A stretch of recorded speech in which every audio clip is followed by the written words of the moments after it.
The first time I realized my idea had been stolen, I was standing in the hallway outside Conference Room B, staring at my own words on a slide I hadn't created. My name is Rachel Turner.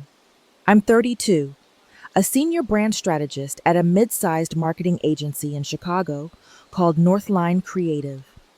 We do campaigns for tech companies, direct-to-consumer brands, and once, for a regional grocery chain that thought TikTok was that dancing app. For 6 years, I've been the one who shows up early with a cold brew, stays late fixing decks that other people get credit for, and quietly makes sure the numbers in the footnotes actually match the claims on the slides. I'm good at my job, but I'm also the kind of woman corporate America trains itself to forget. Helpful, dependable, not loud enough to be leadership material, not quiet enough to be invisible. Until the day Ethan stole my idea, and I decided if he was going to pitch my campaign to the executive board, I was going to walk in with proof that it was mine, and I was going to press play in front of everyone. 1. The brainstorm. Where it all started, it started like any other Monday at Northline. Gray sky, grim coffee, Slack blowing up before 9 a.m. I swiped my Metro card, squeezed onto the red line, and scrolled through emails standing shoulder to shoulder with half of Chicago. By the time I walked into the office in the Loop, my phone already had 3 pings from my manager, Amanda, 8:07 a.m. Amanda, need you in at 8:45. New client brainstorm, big one. 8:09 a.m. Amanda, also, can you fix the metrics on Ethan's deck from last week? His CTR numbers are off. 8:10 a.m. Amanda, sorry. You're the only one I trust with the data. I read that last one twice. You're the only one I trust had become my unofficial job description. I grabbed cold brew from the kitchen, nodded to Jasmine from HR, and headed to Conference Room C, where someone had already wheeled in the giant digital whiteboard we saved for important meetings. The new client was a huge deal, Bright Nest, a national home goods brand trying to rebrand from your mom's catalog to cool, sustainable, millennial-friendly. If we landed this campaign, it meant bigger budgets, new hires, and 1 or 2 shiny titles. I showed up at 8:42.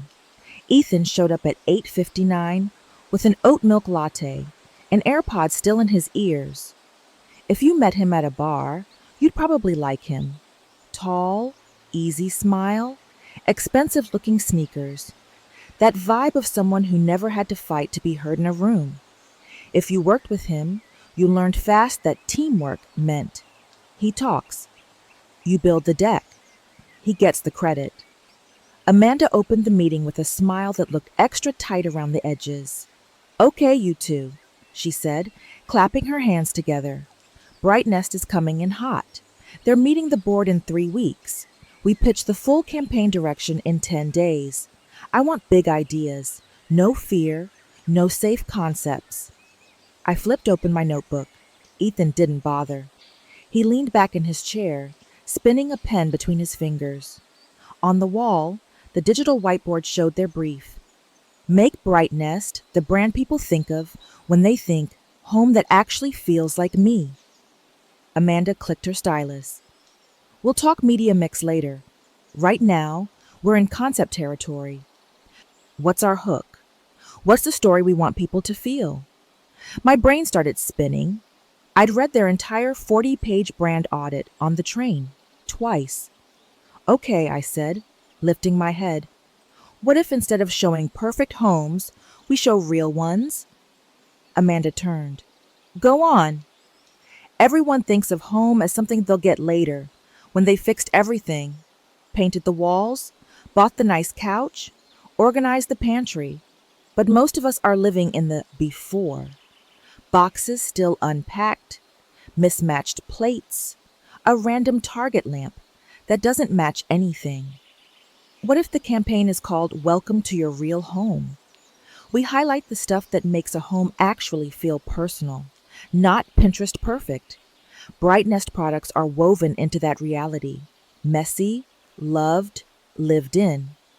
Amanda's eyes lit up. Tagline? I thought for a second. It doesn't have to be perfect to feel like home, or real homes, real you, something like that.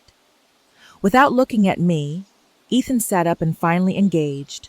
That's interesting, he said slowly, as if he were tasting the idea and deciding whether to own it. What if we take that and build it into a before and after concept, but not in the traditional way? Instead of ugly to pretty, it's like emotionally disconnected to emotionally real. He gestured at the screen, now standing. Picture this: a split screen social campaign. On the left, the generic catalog home. On the right, someone's actual apartment, with the brightness stuff integrated. We feature their story. Like, this is the couch where I cried after my breakup. This is the mug I drink from every Sunday. Make home feel like a character. Amanda nodded. Yes, yes. I like that. Rachel, capture this? I swallowed. Capture this? I had just pitched the core idea. Ethan had just elaborated, but I was used to it. My brain came up with threads. He walked in and wrapped them around himself. Yeah, I said, forcing my face neutral. I'm recording the session, remember? Zoom's running. I'll also type up a concept outline after this. That's the thing about our agency. Ever since the pandemic, they kept the habit of having every brainstorm on Zoom, even when we were all in the office. For hybrid employees, they said. Really, it was so no one could complain about not being included in ideation. So while we sat in Conference C, a little red dot glowed at the top of the screen. Recording. I didn't think much about it then. Later, it would become the sharpest weapon I'd ever wield. 2. The slow realization. We spent an hour building on the idea. I riffed on user-generated content, hashtagged photos of real homes, short-form video testimonials, micro-influencers in different cities showing their messy, real spaces. Ethan talked about celebrity tie-ins and premium positioning. Amanda kept saying, "This is good. This is really good." After the session, she turned to us. "I'm assigning this one to you two as co-leads," she said. "Rachel, you drive the strategy and research.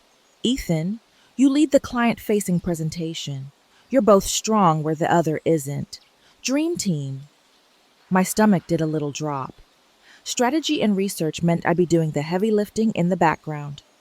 Client-facing lead meant Ethan's face would be on the screen when it mattered. "Sure," I said, because what else was I supposed to say? "I'll start building a concept deck today." Ethan grinned, clapping me on the shoulder like a bro. "We got this, Rach." I hate being called Rach at work. Back at my desk, a white IKEA rectangle in a sea of identical desks, I opened a fresh Google Slides deck and titled it Brightness Campaign Concept, Real Home, Real You. I built out the insight. People's real homes don't look like ads. The concept, welcome to your real home. The emotional hook, home is about the life you live, not the photos you post. The tagline options, mood boards, diverse lived-in spaces, kids' toy clutter, plant corners, messy bookshelves, content pillars, stories, spaces, stuff. I added notes on the side of the slides with my thought process. I linked to research on aspirational clutter, TikTok trends about unaesthetic houses, and an article about how Gen Z rejects perfection posts. At 6:15 p.m., the office half empty, Ethan sauntered over. "Anything I can do to help?" he asked. I knew the script. This was the part where he offered help. I did everything. And he came in at the last second to massage the slides. "You can start roughing out some example social posts," I said evenly. "But I'd really like to keep the strategic narrative consistent. So let's make sure we review together before anything gets sent up to Amanda." He nodded. eyes flicking over my monitor. Totally. I'll just go in and clean things up. Make it client ready. You know I've got the storytelling thing down. I forced a smile. Yeah, I know. He walked away. On my screen, the little icon with his face popped up at the top of the slides window a minute later. I worked 2 more hours, then went home to my 1-bedroom apartment in Lakeview, reheated leftover pad thai, and watched Abbott Elementary with one eye while editing copy on my laptop. By Wednesday, the deck was polished enough that I felt cautiously proud. It flowed. It made sense. It felt like me. Amanda pinged us in Slack at 9:12 a.m. Amanda, can we have a first look internal pitch Friday at 3? I want you guys to present the concept to the creative leadership team before we show anything to Bright Nest. I typed. Rachel, yep, deck should be ready. Ethan, I'll own the presenting. Rachel, you're cool to handle Q&A on the data. That, I'll own the presenting, hit a nerve. I stared at the Slack message, fingers hovering over my keyboard. I could feel it already. The meeting where he stood at the front saying, I wanted to explore. And I thought, while my work sat behind his words like a ghost. I started typing, Rachel, I'd like to split the presenting. I can walk through the insight plus concept narrative. Then I paused, deleted, typed instead, Rachel, sure, I'll cover data and support. I hated myself a little for that. On Thursday, when I logged in, I noticed the file name had been changed. What had been? Brightnest Campaign Concept. Real Home, Real You. Rachel Draft was now. Brightnest, Real Home Campaign. Ethan, Rachel. The order of names flipped. A tiny detail, but my chest tightened. I clicked version history. A list popped up. Created by Rachel Turner, Monday 9:34 a.m., renamed by Ethan Cole, Wednesday 7:02 p.m. I let my eyes linger on the timestamp. I had been at home stirring a pot of tomato soup while Ethan sat in the office renaming my work.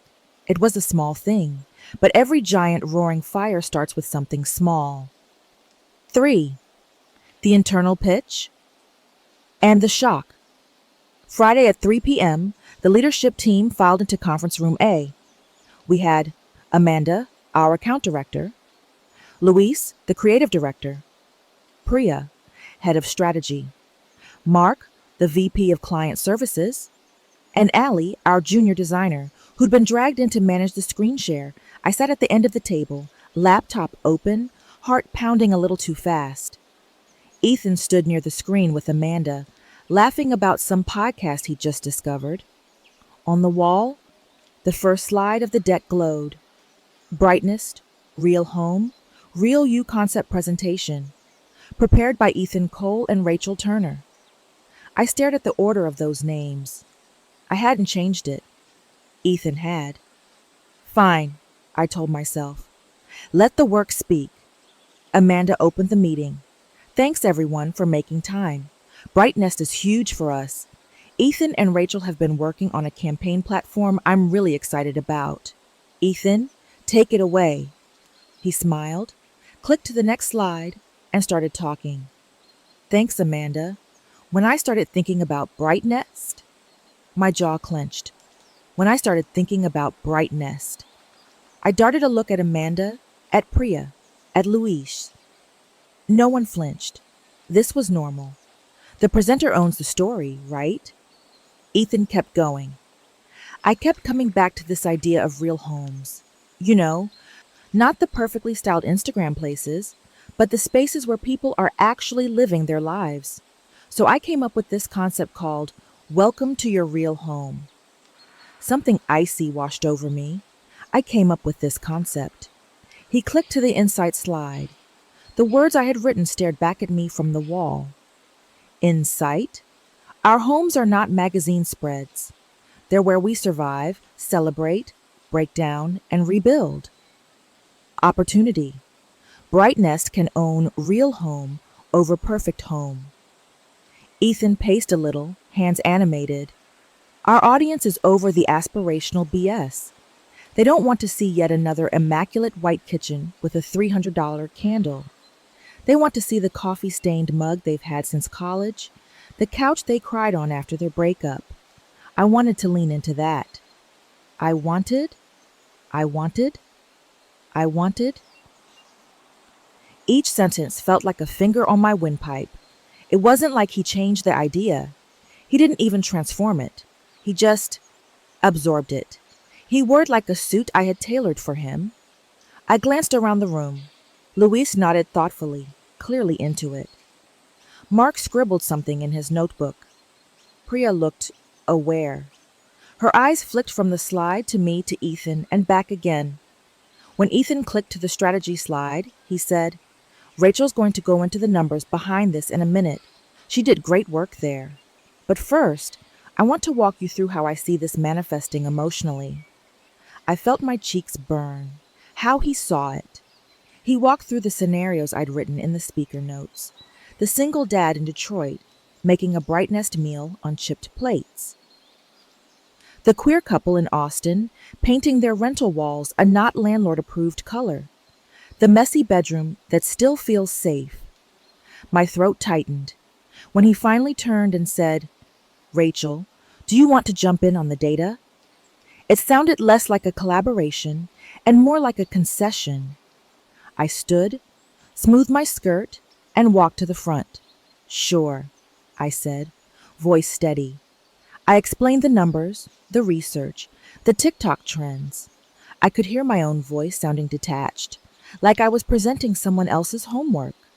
Priya asked a question. I answered. Luis asked about creative applications.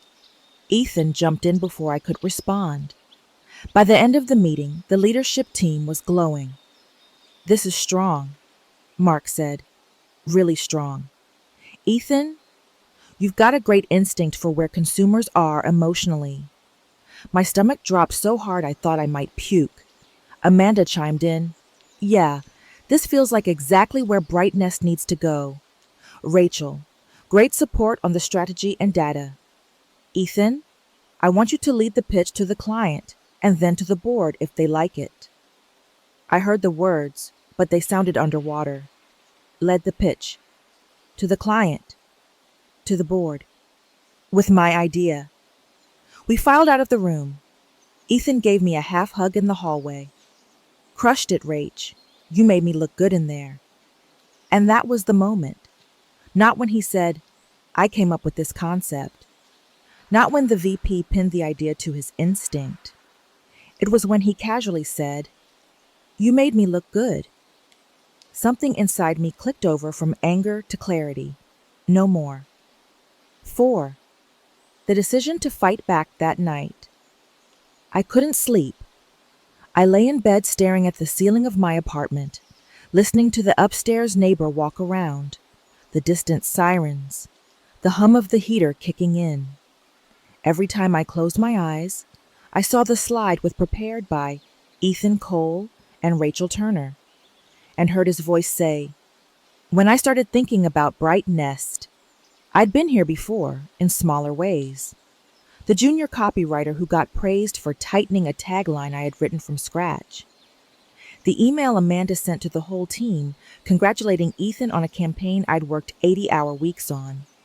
The raises that never quite matched the responsibility I carried. But this time, it wasn't just about ego. Bright Nest was a career-making account. If this campaign landed, whoever was seen as its brain would get visibility with the executive board, bigger accounts, a straight shot to promotion, maybe even a title change. And I'd be, what? The person who supported, the woman behind the curtain. I rolled over and grabbed my phone. On impulse, I opened my email and searched.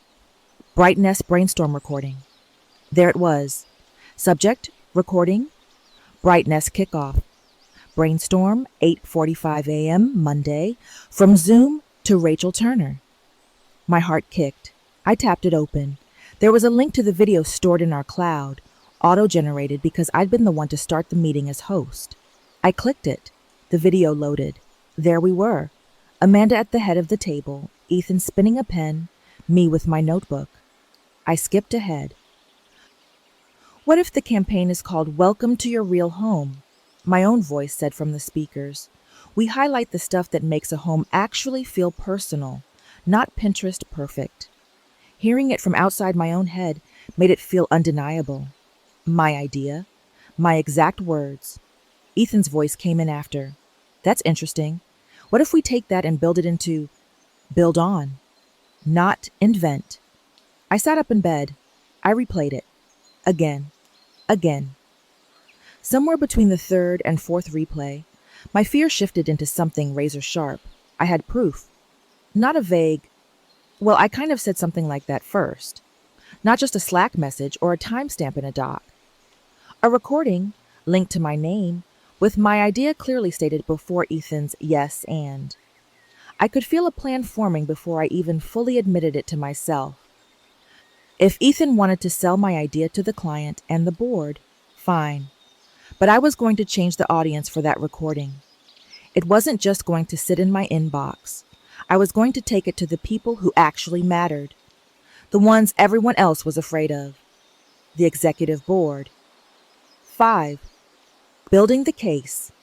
The next week was a blur of resentment and performance. By day, I acted like the model teammate. I showed up early, tweaked slides, pulled stats, provided quotes for Ethan's speaking notes. I sat with him in small huddle rooms, walking him through narratives I'd crafted. By night, I became someone else. I turned my laptop into a war room. First, I pulled every artifact I could find.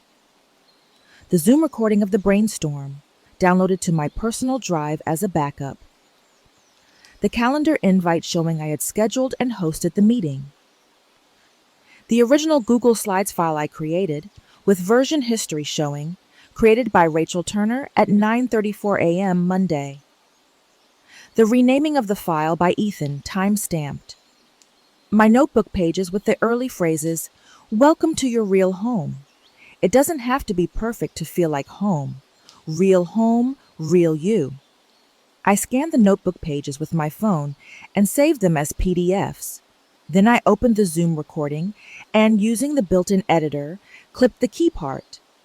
From the moment Amanda said, "Okay, ideas," to the moment Ethan said, "That's interesting. What if?"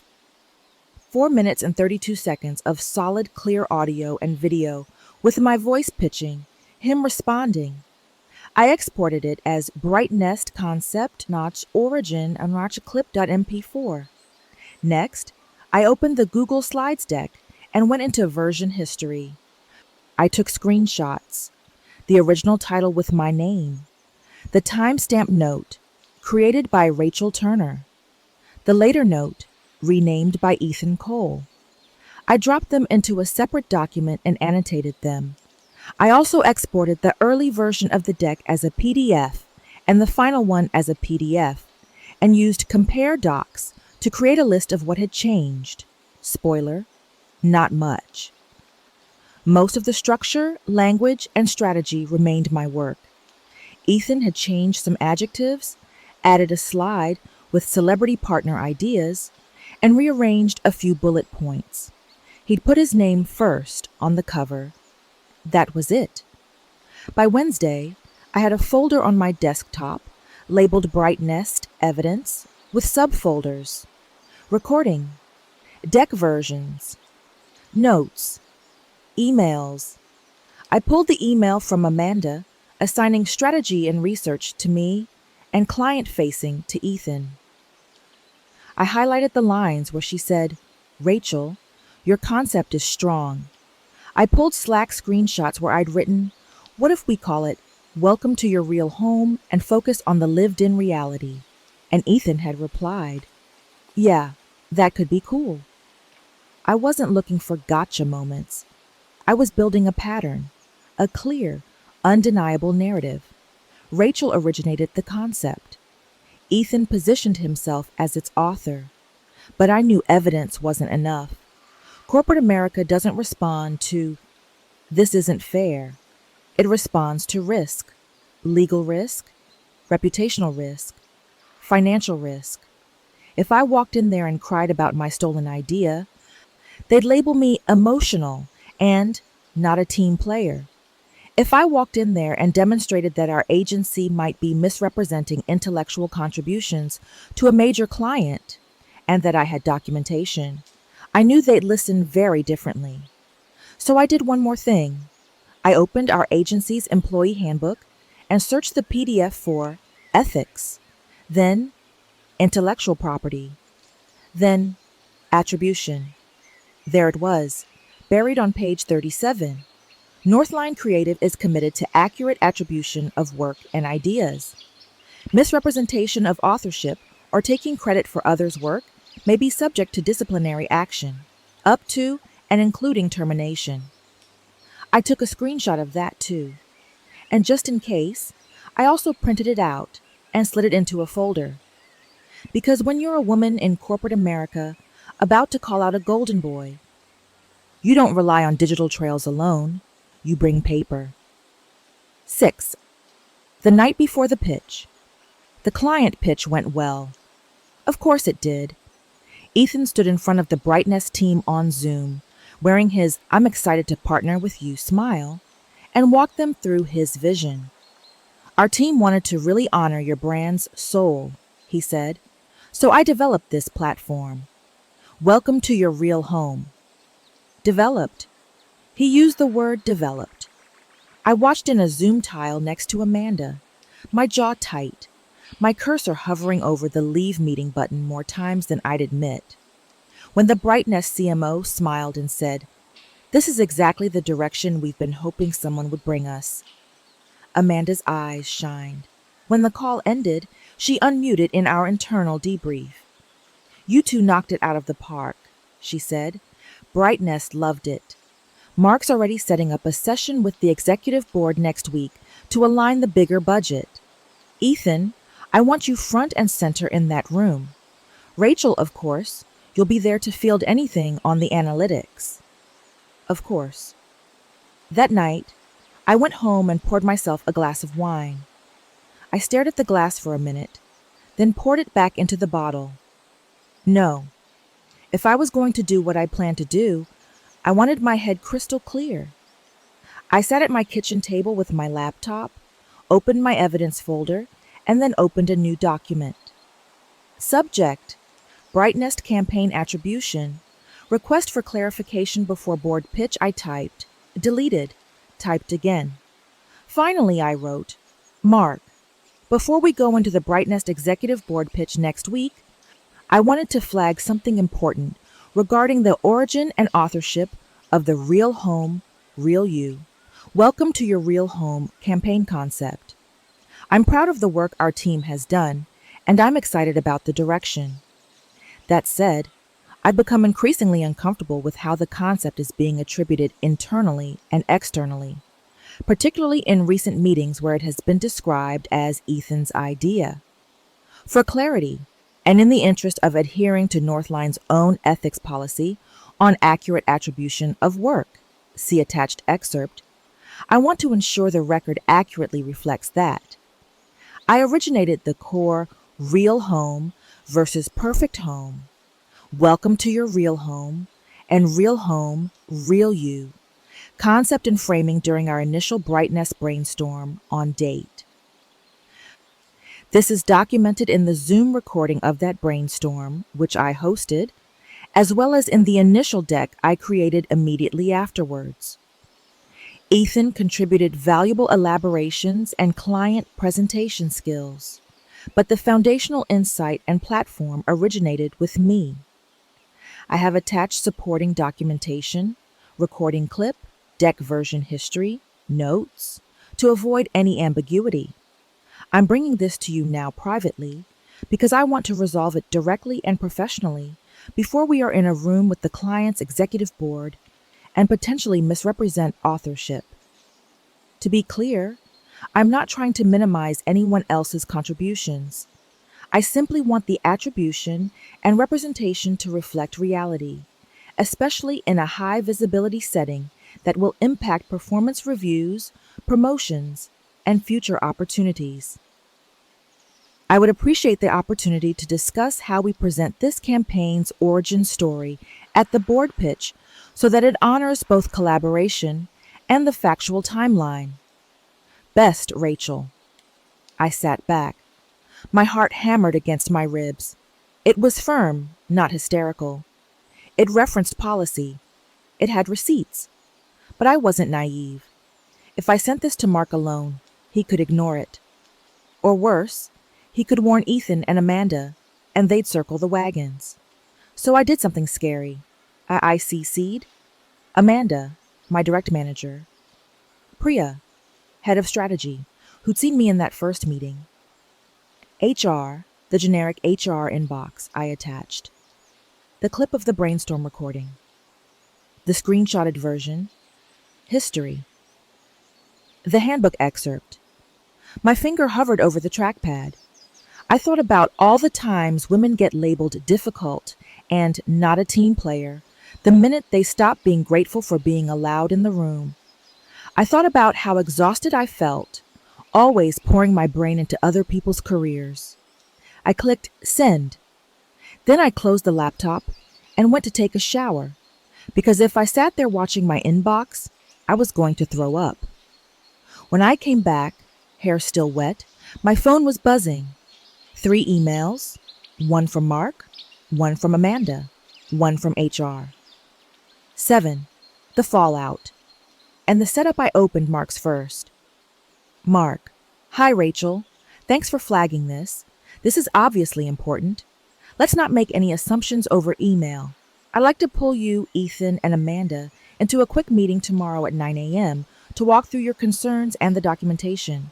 I've CC'd HR to join as well. Mark.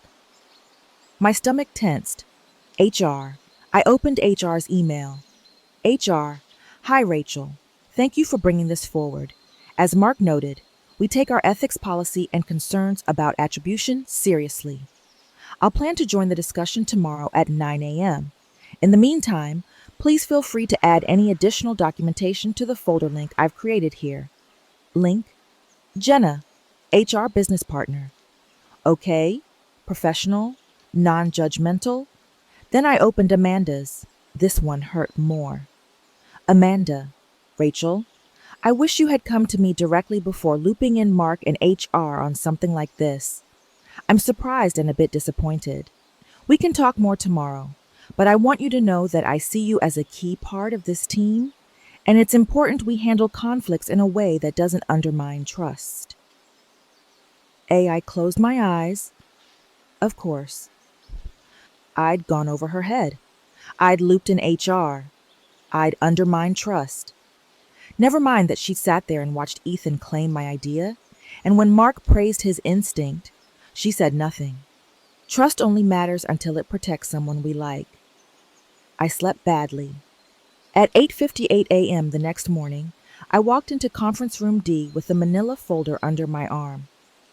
Ethan was already there, sitting with his arms folded, jaw tight. Amanda stood by the window, scrolling through her phone. Mark walked in behind me, followed by Jenna from HR, a woman in her mid-30s with calm eyes and a notebook. Okay, Mark said, closing the door. Let's talk this through. We sat. Mark looked at me first. Rachel, you raised the concern, so I'd like to give you space to explain it in your own words.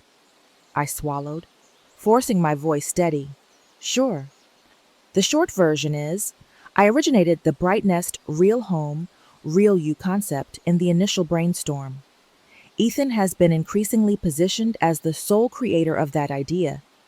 That misrepresentation is now reaching the client, and soon, the executive board. I think that's inaccurate and unfair, and it violates our own ethics policy on attribution. Ethan shifted in his chair.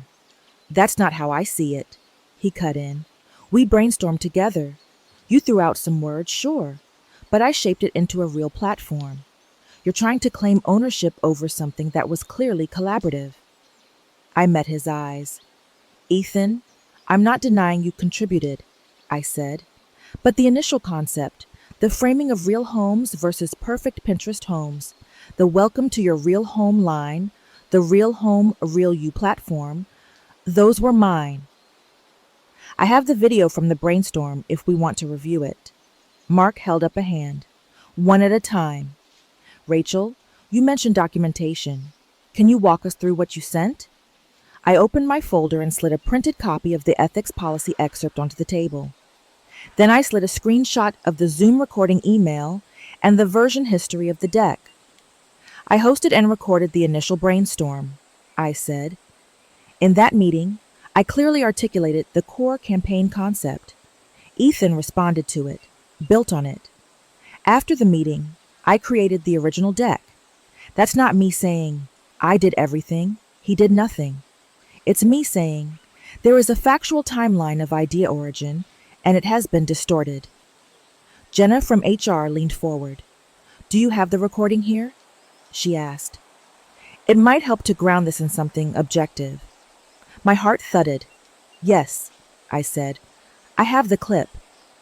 I pulled out my laptop, opened the file, and turned it so they could see. In the little rectangle on screen, my face appeared at the conference table. We watched.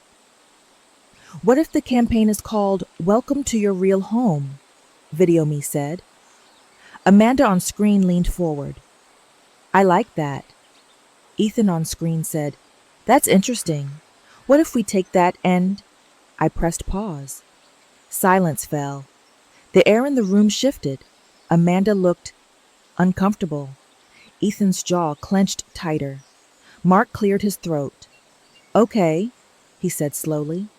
That's pretty clear that you were the first to articulate the core platform language, Rachel. Ethan jumped in, voice rising. That doesn't mean it's solely hers, he protested. We're a creative agency. We riff. One person says something, someone else builds on it. I'm the one who made it into something polished. I'm the one who's been selling it to the client. Amanda nodded. He's right that collaboration is our norm, she said carefully. We don't usually get into who said what first to this degree. I looked at her. So if a junior copywriter walks in tomorrow and says, just do it, and someone else sells it, does that mean it's everyone's idea? I asked. Or do we care who actually came up with the line? Her lips tightened. Jenna spoke quietly. I think there are two things here, she said. One is that collaboration is real. The other is that attribution matters, especially when we're talking about performance, promotions, and external representation. Our policy doesn't say no one can collaborate. It says misrepresenting authorship can lead to disciplinary action. She looked at Ethan.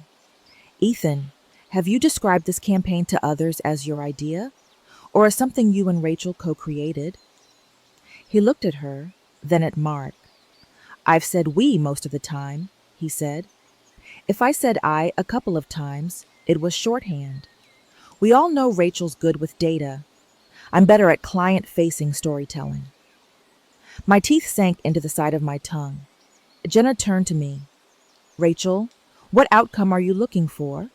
She asked. That's important to clarify. This was the moment. I inhaled, exhaled. I want three things, I said. First, I want it acknowledged, on the record, that I originated this campaign concept. Second, I want that reflected in how we talk about it to Bright Nest and to the executive board. That doesn't mean Ethan can't present, but it means we don't frame it as something he developed alone. Third, I want this to inform performance reviews and promotion paths. I have spent years being the person behind the scenes. This is the clearest, cleanest proof I've ever had of my strategic value, and I don't want it dismissed as just a collaboration. Silence. Mark nodded slowly. That seems reasonable, he said. Amanda? She hesitated. I didn't realize the extent to which the narrative had shifted, she said finally. I admit I may have contributed to that unknowingly in how I praised Ethan in the internal pitch. That's on me. She looked at me. Rachel, You are one of the strongest strategists we have. I don't want you to feel like your work is invisible. I'm sorry I made you feel that way. We can absolutely adjust how we frame the campaign in the board pitch. Ethan scoffed. So what?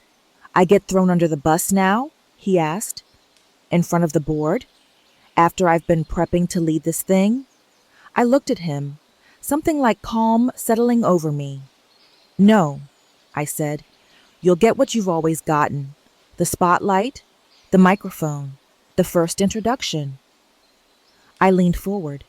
The difference is that when you stand up there and talk about your idea, you're going to do it knowing that the board has already seen who actually said it first. He frowned. What does that mean? I closed my laptop. It means I'm done asking permission to exist in the background, I said. I sent all the same documentation to Mark and HR that I brought here. If we walk into that room and you act like this is solely yours, you're not just stepping on me. You're making the organization lie to itself. Jenna raised a hand. Let's de-escalate, she said. Here's what I propose as next steps. 1. Mark and Amanda will align on how the Bright Nest campaign origin is described at the board pitch. It should accurately reflect Rachel's role in originating the core concept and Ethan's role in building and presenting it. 2. Going forward, we'll be more explicit about attribution in major campaign summaries and performance reviews. 3. We'll document this conversation as a coaching moment. There won't be any formal discipline at this time, but we'll flag expectations around attribution for both of you. She looked from Ethan to me. Does that address your concerns, Rachel? It wasn't everything.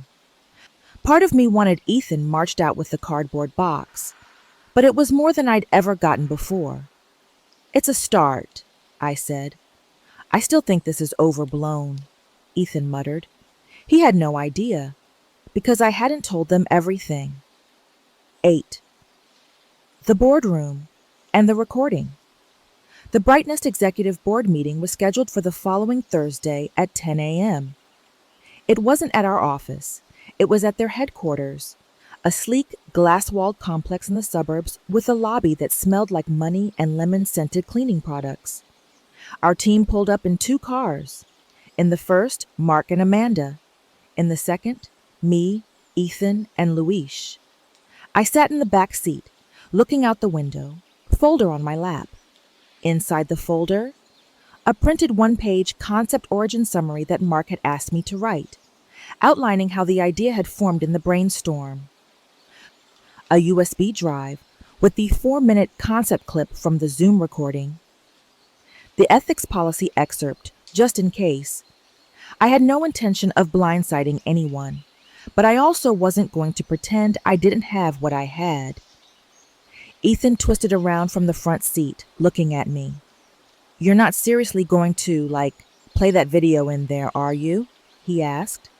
His tone was half joking, half nervous. I met his eyes.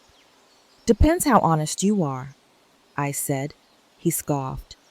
This whole thing is ridiculous, he muttered.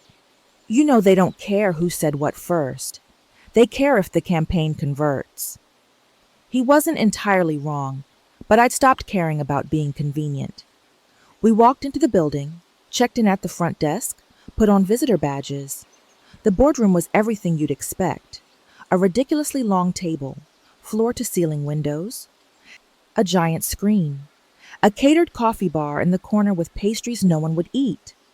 The Bright Nest CMO, Karen, greeted us with that polished warmth executive women perfect after decades of walking a tightrope. Great to see you all again, she said. We're excited to share this with the board. We plugged in our laptops, tested the screen share, arranged our printouts. At 10:03, the board members started filing in, 8 people in total. The CEO, gray hair, navy suit, watch that probably cost more than my car. The CFO, sharp eyes, quieter. 2 independent directors who looked like they sat on 6 boards each. A younger woman in a bold blazer and sneakers. chief customer officer, who actually seemed awake, the general counsel, who noticed every detail, and two others I didn't catch titles for. When everyone had settled, Karen nodded to Mark. "Let's get started," she said. Mark stood, smiled, did the usual pleasantries. Then he said the sentence that made my heart skip. "We're here today to present a campaign platform developed by our team, led strategically by Rachel Turner, with Ethan Cole as our primary client-facing lead, that we believe can define Brightnest's brand for the next decade. Strategically led by me." The words landed in the room like a small, honest bomb. I saw Ethan's jaw flex. Karen smiled at me, surprised. "Oh," she said. "Rachel, we didn't get to hear as much from you last time. I'm glad you're here." It was a tiny acknowledgement, but I grabbed onto it like a handrail. We kicked off. Ethan still did most of the speaking. He did what he does best: charmed, gestured, told stories. But the script had shifted. Where he usually would have said, "I wanted to explore," he now said, "Our strategist Rachel surfaced a powerful insight." Where he used to say, "When I came up with," he now said, "In our brainstorm, Rachel framed the campaign as welcome to your real home, and from there we built." The first time he said my name, I almost didn't react. The second time, I saw the chief customer officer glance at me with interest. Halfway through, during a pause between sections, the CEO leaned forward. "This is strong," he said. "I'm curious. Can you walk us through how you arrived at this real home idea? There's a lot of talk in the market about authenticity these days. How did you make sure this wasn't just jumping on a buzzword?" Mark looked at me. "Rachel, do you want to take that?" he asked. My pulse spiked. This was it. I stood, smoothing my blazer. "Absolutely," I said. I walked to the front of the room, feeling every pair of eyes on me. "We started with one question," I said. "If Brightness disappeared tomorrow, what emotional gap would your customers feel? Not just, where will I get my throw pillows, but what part of my life feels a little less grounded?" So we ran listening sessions, social sentiment analysis, trend audits. And what kept coming up wasn't, "I want a pretty home." It was, "I want my home to feel like me." I clicked to a slide I'd added late the night before. Real home, real you, origin.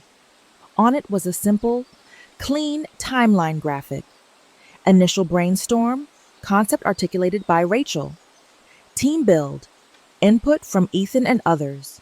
Strategy development, Rachel. Presentation design and delivery, Ethan and team. "This isn't about one lone genius having an idea in a vacuum," I said, glancing briefly at Ethan without lingering. "Our process is collaborative, but it's also structured. In our very first brainstorm, I framed the campaign as welcome to your real home, positioning Brightness not as the brand of perfection, but as the brand of lived-in reality. From there, our creative team, including Ethan, built scenarios, visuals, and executions on top of that foundation. The real home platform is what everything else ladders up to." I let that sink in. The CEO nodded slowly. "Do you have documentation of those early sessions?" he asked. "I like to see that a strategy has roots, not just retrofitted language." I didn't look at Mark. I didn't look at Ethan. I pulled the USB drive from my folder, walked to the screen, and held it up. "Yes," I said. "We actually have a short clip from our initial brainstorm. We record all of them as standard practice for our process. With your permission, I can play the part where the core concept comes together. It's about 4 minutes." The room went very still. For a split second, I felt the weight of everyone behind me. Ethan's panic, Mark's surprise, Amanda's tension. But Karen smiled. "I'd love to see that," she said. "As long as your team is comfortable." I turned around. I didn't say anything. I let the silence ask the question. Mark cleared his throat. Yes, he said finally. We're comfortable with that. I plugged in the USB, pulled up the file, and hit play. There we were, on the giant screen now. Rachel in a conference room, notebook in hand. Ethan spinning his pen. Amanda at the head of the table. What if the campaign is called Welcome to Your Real Home? My video self said. We highlight the stuff that makes a home actually feel personal, not Pinterest perfect. We watched Ethan respond. That's interesting. What if we take that and build it into? I pressed pause right after that line, turned back to the room. So, that's where we started, I said calmly. A clear platform idea, articulated early, then developed collaboratively into what you've seen today. The general counsel sat forward, steepling his fingers. I have to say, he said dryly, I've been in a lot of presentations. I've never seen an agency show their receipts like that. There was a ripple of quiet laughter, but it wasn't mocking. It was impressed. The CEO glanced at Karen. You didn't tell me you hired people who recorded their own brainstorms, he said. I like this level of rigor. Karen shot me a look that made my spine straighten. I didn't know they did either, she said, but I like it too. I walked back to my seat, pulse hammering but hands steady. Ethan's face was a mix of colors. Embarrassment, anger, something almost like fear. We finished the presentation. The board asked smart, tough questions. I answered most of the strategic ones. Ethan handled the performative bits. When it was over, the CEO stood, shook Mark's hand, then looked at me. Good work, he said. This feels grounded. That's rare. He didn't say good work to Ethan. He didn't have to. The difference was obvious. 9. The checkmate. The car ride back to the office was quiet. Louis scrolled through his phone. Ethan stared out the window, jaw tight. I clutched my folder, exhausted. When we got back, Amanda asked me to step into her office. I closed the door behind me. She leaned against her desk, arms crossed, face unreadable for a moment. Then she sighed. What you did in there was bold, she said. I didn't flinch. It was honest, I said, and accurate. She studied me. Ethan is furious, she said. He feels like you ambushed him. I didn't ambush him, I replied. I told him I had the recording. I told all of you I had the recording. I offered the board a transparent look at our process. They liked it. She couldn't argue with that. A part of me wishes you'd let us handle it internally, she said. But another part of me, she shook her head, a tiny smile ghosting her lips. Another part of me is proud. I blinked. I've watched you quietly prop up this team for years, she said. I should have given you more visible credit sooner. That's on me. But I think today may have done more for your reputation here than any performance review I could have written. My chest tightened. Any performance review. This is going to change things, isn't it? I asked. She nodded. Yes, she said, starting with titles. 2 weeks later, my promotion announcement hit Slack. We're excited to announce that Rachel Turner has been promoted to Associate Strategy Director. The message highlighted my work on Bright Nest, calling out my vision and leadership, and ability to surface and articulate core insights that define campaigns. For once, the words matched reality. Ethan, for his part, didn't get fired. He wasn't marched out with a box, but something fundamental shifted. People watched him differently in brainstorms.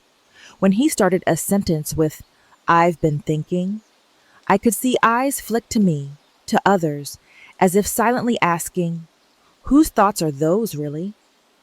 He stopped renaming decks. He stopped forgetting to mention collaborators. And he never again called it his idea in a room I was in. Did he resent me? Absolutely.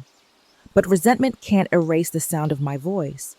projected on a 10-foot screen in front of a corporate board, clearly saying the words he tried to own. 10. The new normal months passed. Bright Nest rolled out the campaign nationwide. You've probably seen it, if you live in the States. The commercial with the single mom in a cluttered kitchen, laughing with her kid over burnt pancakes. The subway posters with mismatched furniture and handwritten notes that say, "This is where I decided to quit the job that was killing me." Or, "This is where my friends carried me through my divorce."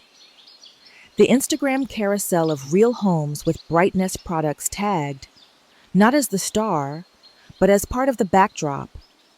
Every time I see one, there's a little flicker of disbelief. I did that. We did that, sure, but I know where it started. Sometimes, when one of the ads pops up in my feed, I screenshot it and tuck it into a folder on my phone labeled Wins. On bad days, I scroll through that folder, not to stoke my ego, but to remind myself that I wasn't crazy, that I didn't imagine my own talent, that my brain isn't just a supporting character in someone else's story.